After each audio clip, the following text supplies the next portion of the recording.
गांव के बीचों बीच एक कच्ची सड़क के किनारे हर दोपहर एक छोटा सा ठेला सज जाता था। उस ठेले पर लकड़ी का चूल्हा धक रहा होता, ताजे मसालों की खुशबू हवा में घुल जाती और भीड़ धीरे धीरे जमा होने लगती। ये ठेला था रामू का। उम्र 30-35 के बीच होगी। चेहरे पर हमेशा मुस्कान रहती।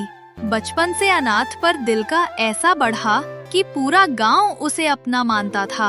एक बूढ़ी अम्मा जो हर दिन पहली ग्राहक होती, पास आकर बोली, अरे बेटा, आज भी इतना खुशबूदार चिकन बनाया है, लेकिन बता कब तक मुफ्त में खिलाता रहेगा?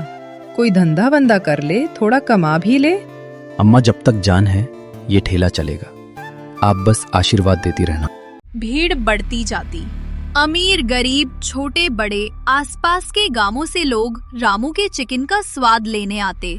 सबकी जुबान पर एक ही सवाल रहता, मुफ्त क्यों? उस दिन एक जवान लड़का जिसका नाम था गोपाल थाली लेते हुए बोला, अरे भाई, ये राज बता दो ना, रोज इतनी भीड़, इतना खर्चा जेब से जाता है ना। रामू मुस्कुराकर बोला, भाई सवाल जवाब छोड़, गरम गरम चिकन खा। रात जान के क्या करेगा? फिलहाल तो दाल रोटी खाने से अच्छा है चिकन का मजा ले। भीड़ हंसने लगी। रामू का अंदाज ही ऐसा था कि सवाल पूछने वाला भी मुस्कुरा देता। लेकिन गोपाल की जिज्ञासा बढ़ गई। उसने ठान लिया कि आज रामू का पीछा करेगा। शाम को ठेला खाली हो चुका था। रामू ने बर्तन समेटे, ठेला खींचा और घर की ओर चल पड़ा। गोपाल कुछ दूरी बनाकर उसका पीछा करने लगा। रामू को लगा ही नहीं कि कोई पीछे है। वह गांव की गली से होते हुए अपने छोटे से मिट्टी के घर पहुंचा। घर में साधारण चूल्हा, कुछ मसाले और मुट्ठी भर बर्तन। गोपाल झोपड़ी के कोने से सब देख रहा था। रामू बस रोज का काम कर रहा था, बर्तन धोना, मसाले सुखाना और अगले दिन का चिकन तैयार करने के लिए पास की दुकान से ताजा चिकन लाना। गोपाल को लगा शायद कोई गुप्त मसाला होगा या कोई छिपा खजाना, पर सब कुछ साधारण था।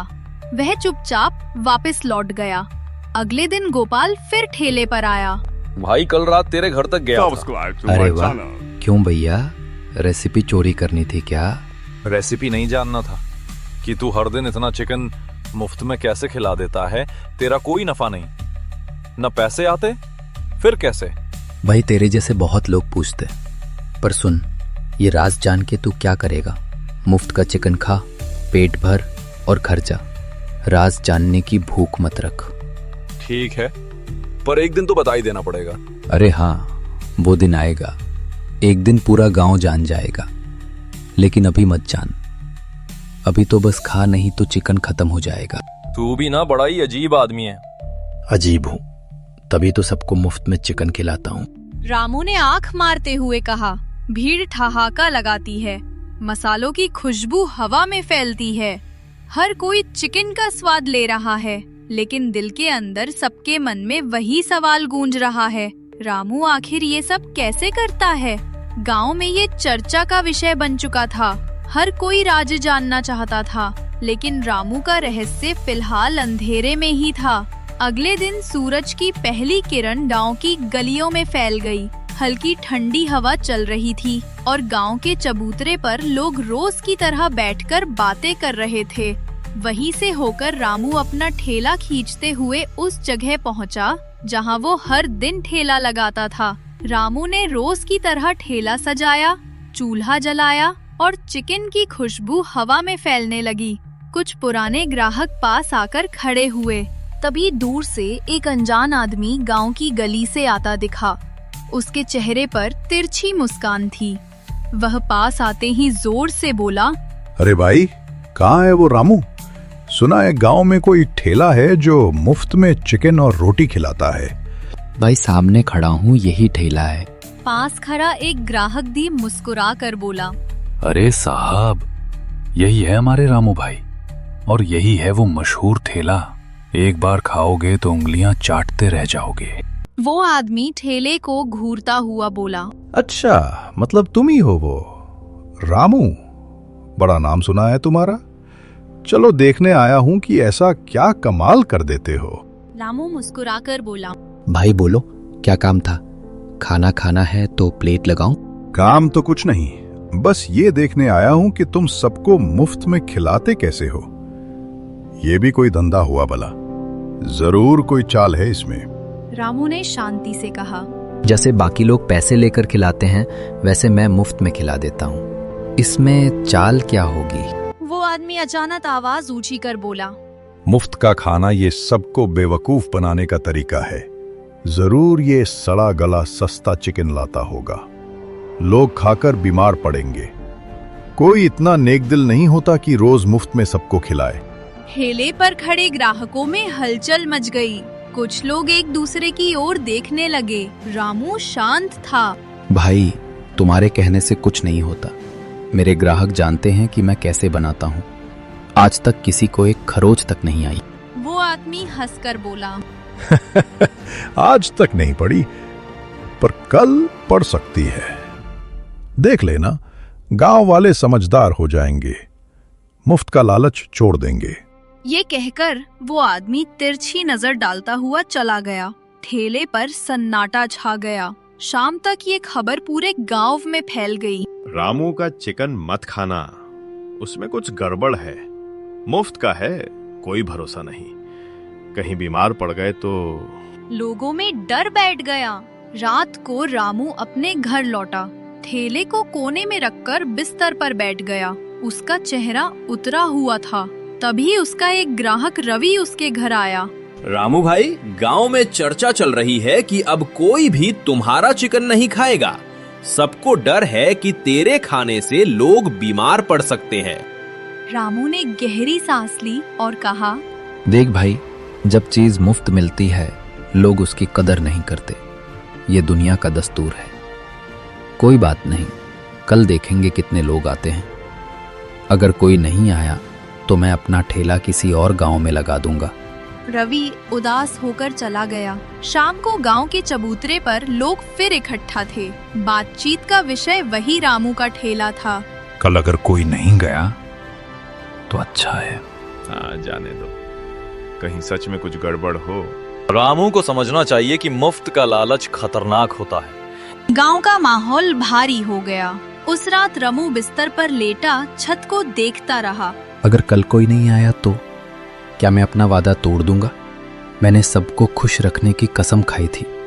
अब क्या करूं? क्या मैं सबको अपना राज बता दूं? रामू के दिल में बेचैनी थी। उसने करवट ली, आंखें बंद की और धीरे धीरे नींद में डूब गया। गांव के आसमान में चांद टंगा था, लेकिन उसके दिल का अंधेरा बढ़ता जा रहा था। अगली सुबह गांव में हलचल थी। हर कोई ये चर्चा कर रहा था कि आज शाम रामू चौपाल पर सबके सामने अपने मुफ्त चिकन का राज बताएगा।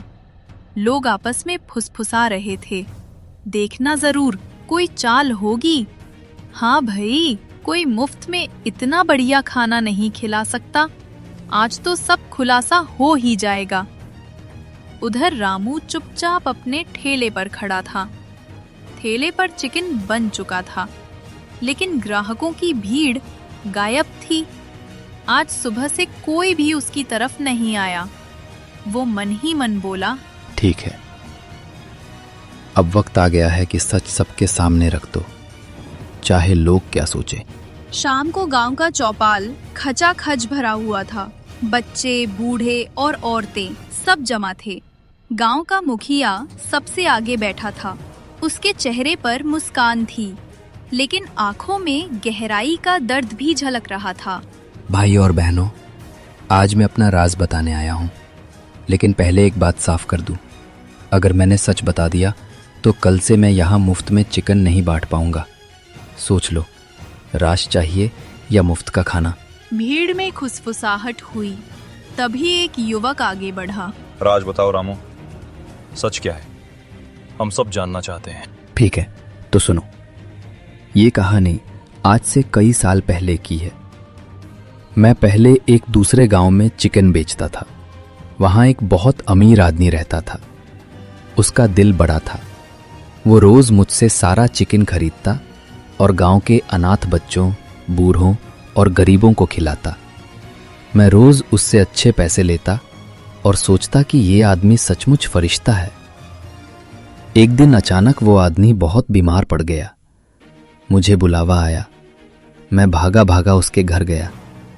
उसने मेरा हाथ पकड़ा और कहा, रामू, अब मेरे पास ज्यादा वक्त नहीं है। ये मेरी सारी दौलत, जमीन जायदाद और गहने ले लो। वादा करो कि जब तक ये सब खत्म ना हो तुम भूखों को मुफ्त में खाना खिलाते रहोगे।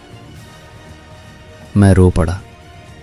उसने फिर कहा, मेरी आखिरी ख्वाहिश है कि मेरे बाद कोई भूखा ना सोए। इतना कहकर उसने अपनी आखिरी सांस ली।